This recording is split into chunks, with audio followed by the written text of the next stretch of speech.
Bonjour à tous. Bienvenue sur le podcast K2, l'espace de la parole libre et plurielle, une émission du Cercle K2 produite par Pencil Park.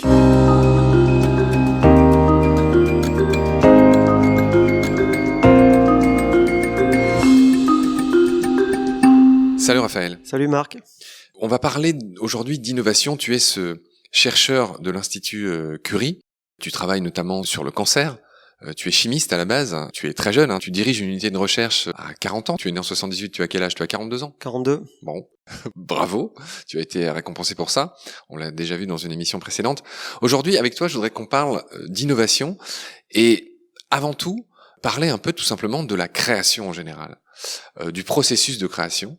C'est intimement lié à ton travail, tu es chercheur, évidemment, donc comment toi tu vois ce processus de création? La recette du chef, vous demandez. Bon, moi je suis attaché à un dicton de Einstein qui disait que la créativité est plus importante que la connaissance. Et c'est vrai que dans mon métier, une partie de mon métier consiste à lire énormément. Paradoxalement, moi je lis très peu, je ne lis presque pas. Je vis quasiment exclusivement de ce que j'ai appris antérieurement et je pense que ce sont des bases qui sont assez solides et qui me permettent de m'adapter assez rapidement. Donc je pense qu'il y a un aspect, tout à l'heure je disais qu'un chercheur doit travailler environ 80 heures par semaine. Dans ce temps, il y a énormément de temps de réflexion sur certains aspects et sur certains détails de certains projets. Donc moi, en l'espèce, quand je commence un projet de recherche, j'essaie de faire en sorte que ce soit quelque chose d'extrêmement challenging et j'essaie de faire en sorte que ce soit quelque chose que personne n'ait jamais fait. Donc il faut que je m'assure que ça n'ait pas déjà été fait et puis il faut que je m'assure que je vais avoir du travail pour 10 ou 20 ans. Voilà. J'essaie d'identifier un gap dans la société ou une pathologie particulière sur laquelle il n'y a rien et je vais me lancer dedans les yeux fermés. Pourquoi ? Parce que je sais que si c'est compliqué et si c'est challenging, je sais qu'on va galérer et quand on galère, on en retire toujours quelque chose de positif. Donc en ce sens, quand on est focalisé sur des échecs, on y pense en permanence et donc moi j'en dors pas, ça m'arrive d'avoir des nuits blanches parce que je pense à certains aspects, certains détails d'un projet, comment faire une molécule, comment faire une liaison chimique entre deux carbones qu'on n'arrive pas à faire pour aboutir à la molécule qu'on essaie de faire. Est-ce qu'on va utiliser du cuivre pour la faire? Est-ce qu'on va utiliser du palladium pour la faire? Le chimiste lambda va utiliser du palladium parce que c'est ce que tout le monde fait. C'est un métal qui est plus cher, c'est un petit peu plus sexy. Et puis pour une raison particulière, parce qu'on va intuiter cette réaction, on va se dire, le palladium peut-être, mais si on utilise du palladium, je pense que la molécule va se dégrader plus vite que la formation de cette liaison-là si j'utilisais du cuivre, par exemple. Donc voilà, utilisons du cuivre. Peut-être un chimiste sur 1000 aurait utilisé du cuivre. Il se trouve que le cuivre marche et que le palladium ne marche pas. Et donc il y a une sorte d'itération intellectuelle qui nous force à essayer énormément de choses. Et je pense que la créativité vient quand on se penche sur des projets qui sont difficiles, qui sont ambitieux. Voilà. Est-ce qu'il y a une place pour ce beau mot, la sérendipité? C'est-à-dire le hasard heureux. Alors, il y a beaucoup de place pour la sérendipité pour les gens qui savent observer. Une des qualités du chercheur, la question que tu posais tout à l'heure, je pense qu'il faut être observateur. Et c'est vrai que j'ai beaucoup de collègues qui vont, et légitimement, essayer de faire une réaction, par exemple, qui vont essayer d'avoir la molécule A, et c'est ce qui les intéresse. Ils vont faire une réaction chimique, et il se trouve que la molécule A n'est pas là, et il va y avoir la molécule B à la place. Énormément de mes collègues ne vont pas s'attacher à la molécule B, ne vont pas purifier la molécule B, ne vont pas la caractériser en termes de structure, ne vont pas l'évaluer, parce que c'est pas la molécule qu'ils cherchaient à avoir. S'il faut, la molécule B est une molécule qui est 1000 fois plus puissante que la molécule A, et une certaine forme d'arrogance qui conduit à des échecs. Comme c'est pas la molécule qui était attendue par le chercheur qui l'a anticipé, le chercheur va écarter cette molécule-là. J'imagine que les chercheurs, comme tout intellectuel, sont affligés de biais, de préjugés, si tu préfères. Absolument. Dont un qui s'appelle le biais de confirmation. C'est-à-dire, c'est parce que tu t'attends à avoir ça que si tu l'as pas, tu en deviens fou et tu fais des choses qui sont intellectuellement dommageables. Dans une certaine mesure, pas tous les chercheurs, mais il y a beaucoup de chercheurs qui, me semble-t-il, ne sont pas très successful, si vous m'autorisez l'anglicisme. Et c'est même pas un problème d'observation, je pense que c'est un problème de manque d'humilité, effectivement, par rapport à la nature, de se dire, j'ai prédit ça, donc c'est ça qui doit arriver. Souvent, c'est ça. Ça veut dire que le chercheur est un bon chercheur, mais quand c'est pas ça, il faut se mettre dans une position qui va permettre d'exploiter la partie de sérendipité à laquelle tu fais référence. Et donc, ce processus, il ne peut arriver que pour les gens qui sont résilients, c'est-à-dire dans l'échec. Voilà, il faut faire, il faut travailler, il faut réfléchir, il faut se rendre compte qu'on s'est trompé, il faut accepter le fait qu'on s'est trompé, il faut se relever, il faut repartir, il faut trouver des solutions. Et c'est ce processus d'itération qui conduit à être créatif. Et donc, on pourrait faire une analogie avec Flaubert ou Camus. Les livres qui ont été écrits par ces gens, ma mère parle souvent d'écriture blanche, c'est très bien écrit. Il faut pas croire que ce sont des livres qui se sont écrits dans la nuit. Flaubert disait qu'il passait des journées, des semaines entières à changer un mot et le remplacer par un autre, et que d'un coup un paragraphe entier avait son sens. Ça, il me semble que c'est à peu près la même chose. Voilà, il y a c'est des échecs, c'est vraiment de passer du temps à être insatisfait et à absorber cette insatisfaction et à transformer ça en quelque chose de plus lumineux. Voilà, et je pense que cette créativité-là, elle se retrouve dans la peinture, elle se retrouve dans la musique, elle se retrouve dans plein d'autres professions, même si c'est pas apparent. On peut trouver de grands avocats qui vont être créatifs dans leur plaidoirie et ça va leur faire gagner un procès. Un procès. Oui, Raphaël, ce que tu dis me fait penser à cette célèbre phrase de Beckett: essaye, échoue, échoue encore, mais échoue mieux. Voilà, très bien dit. Je te remercie. On aurait pu mettre Beckett avec Flaubert et Camus. Ok, on va le faire. Alors, on va continuer à parler d'innovation, Raphaël. En matière d'innovation, c'est à peu près la même misère qu'en matière de recherche en France, et sans doute que c'est lié. D'abord, le cocorico.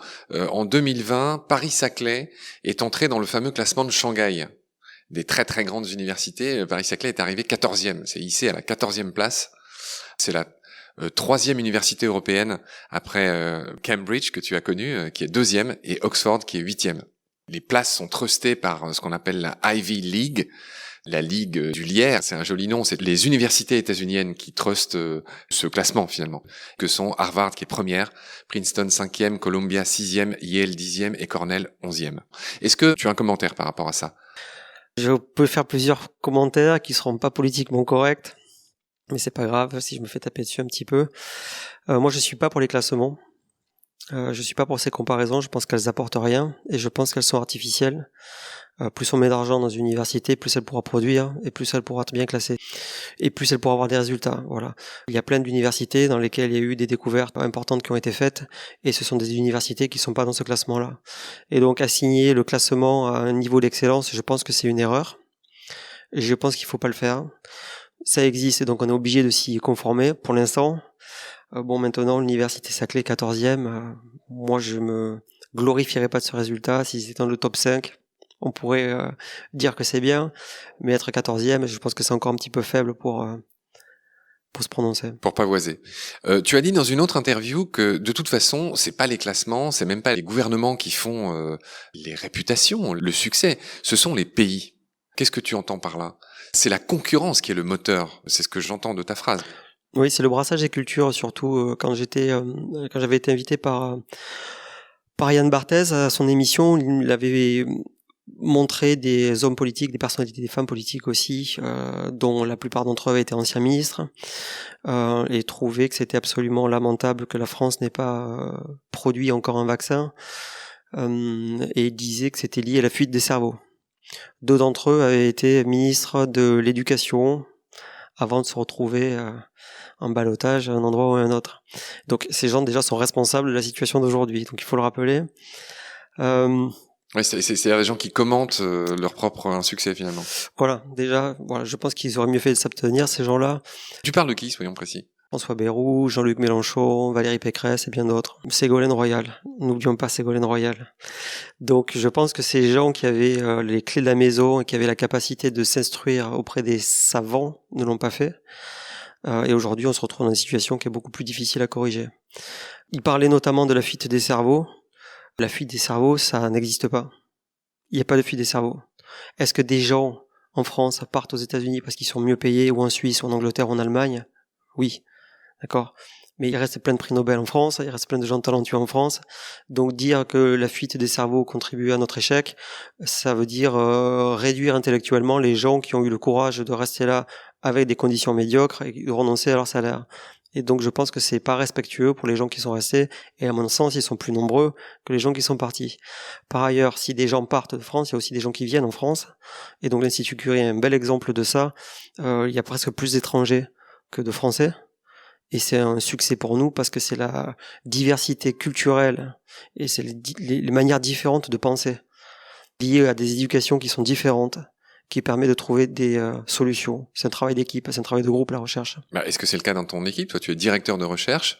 Est-ce que ce brassage que tu appelles de tes vœux a lieu dans ton équipe? Est-ce que ça amène des choses concrètes? Alors, j'ai plus d'étrangers dans mon laboratoire que de Français. C'est-à-dire, concrètement, le chiffre? Je pense que j'ai plus de 50% d'étrangers, et c'est vrai qu'il y a eu un moment où j'avais que des étrangers. J'avais aussi que des femmes à un moment, voilà, donc ça m'a aussi été reproché à un certain moment. On m'a demandé d'être un petit peu plus dans la norme, voilà, 50-50. Bon, après, moi je choisis pas les gens qui postulent chez moi. Les gens qui postulent chez moi, ils sont bons, ils sont pas bons. S'ils sont bons, je les garde, et s'ils sont pas bons, je les garde pas.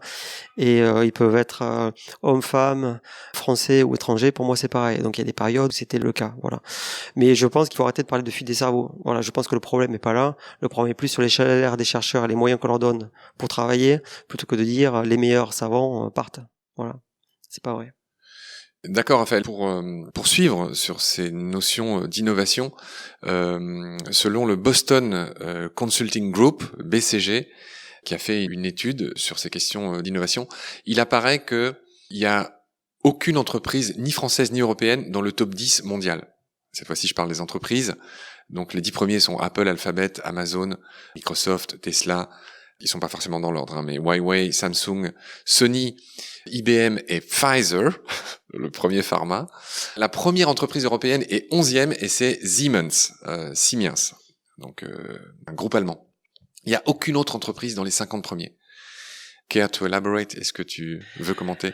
Mon analyse, qui est peut-être erronée, elle est liée à deux choses. La première, c'est que je pense qu'aux États-Unis, ils ont une politique d'innovation et une politique salariale qui est bien plus agressive qu'en Europe.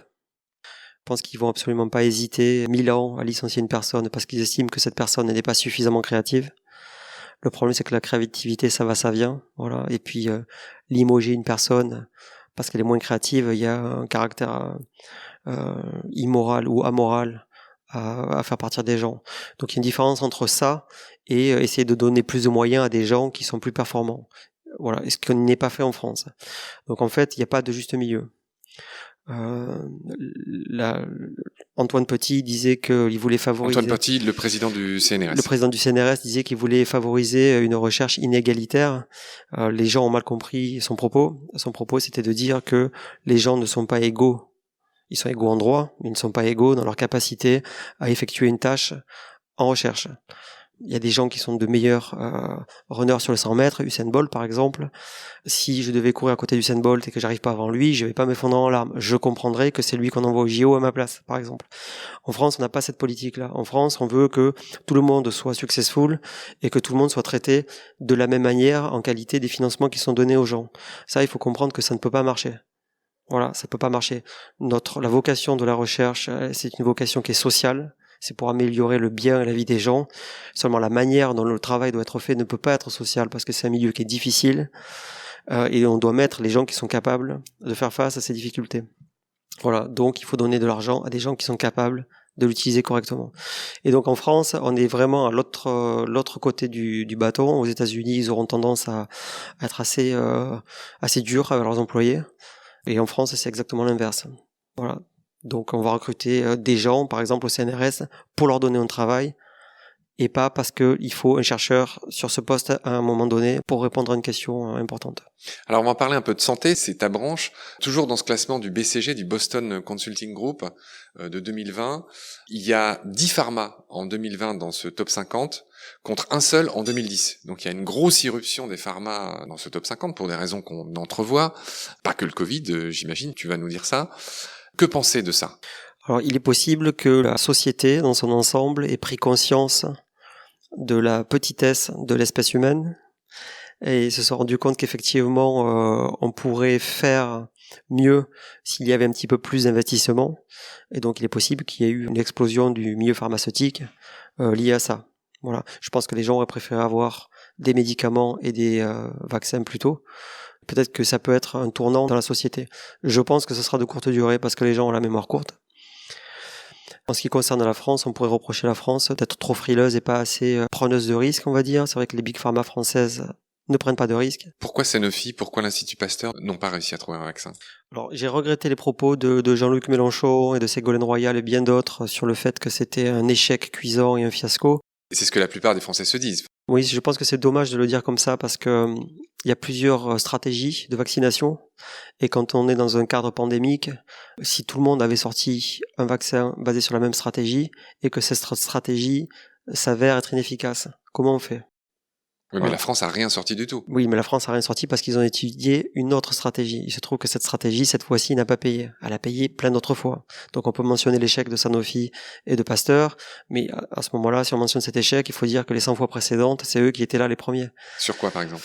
Euh, J'en sais rien. Il faudrait leur demander à l'Institut Pasteur. Il se trouve que je suis à l'Institut Curie, dont la virologie c'est pas trop mon domaine, mais je pense qu'ils ont quand même dans la production de vaccins et surtout dans l'étude des maladies infectieuses, l'Institut Pasteur est probablement un des meilleurs instituts au monde. Donc je trouve que c'est regrettable de dire que c'est un échec stratégique. Je pense qu'au contraire, ils ont pris un risque et que cette fois-ci, le risque n'a pas payé. Voilà. Tu disais qu'ils étaient sur une stratégie différente de celles qui se sont avérées payantes. Et d'ailleurs, on n'est encore pas sûr que ce soit complètement payant. Hein. Voilà, par exemple, aujourd'hui, les vaccins ARN, donc Moderna et Pfizer, BioNTech, potentiellement, certains de ces vaccins ne fonctionneraient pas sur des variants. Voilà, ça montrerait la limite de ce vaccin-là, même si on peut en produire un plus rapidement sur un nouveau variant. Mais peut-être que Sanofi, ou l'entreprise qui est à Nantes, sortira un vaccin universel qui permet de s'affranchir définitivement et durablement de certains variants, par exemple. Seulement, ça prend plus de temps. Je veux pas t'embêter, mais en quoi la stratégie française, au final, n'a pas payé? C'était quoi comme stratégie? Je connais pas les détails. En plus, il y a une cuisine interne à l'Institut Pasteur que je ne connais pas et que je me garderai bien de commenter. Il est possible qu'il y ait eu des erreurs stratégiques sur certains détails du développement de certains vaccins à l'Institut Pasteur. Donc peut-être que ça n'a pas été aussi fluide que ce qu'on aurait pu espérer. Ça ça fait partie des aléas dans les laboratoires.